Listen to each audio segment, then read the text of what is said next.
High, welcome to my channel. আবারও অনেক দিন পর তোমাদের কাছে একটা নতুন ভিডিও নিয়ে হাজির হয়েছি। ও যে ট্রেনে যাতায়াত করে সেই ট্রেনেরই কিছু দাদা ও তাদের ফ্যামিলি নিয়ে ছোট্ট একটা পিকনিক ছিল 11ই জানুয়ারি।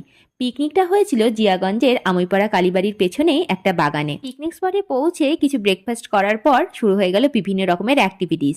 তার মধ্যে ছিল ludo, passing the ball, musical chair. আমি মিউজিক্যাল চেয়ারে পার্টিসিপেট করেছি, কিন্তু কিছু হতে পারিনি।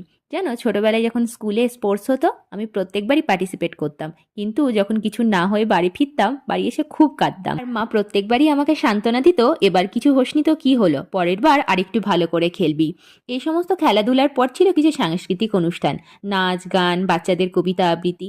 সেগুলো হয়ে যাওয়ার পর ওখানে থাকা দুটো মেয়ের একই দিনে বার্থডে পড়ায় একটু কেকের ব্যবস্থা করা হয়েছিল। খাওয়া দাওয়া শেষে প্রাইজ ডিস্ট্রিবিউশন করে শেষ হলো আমাদের পিকনিক।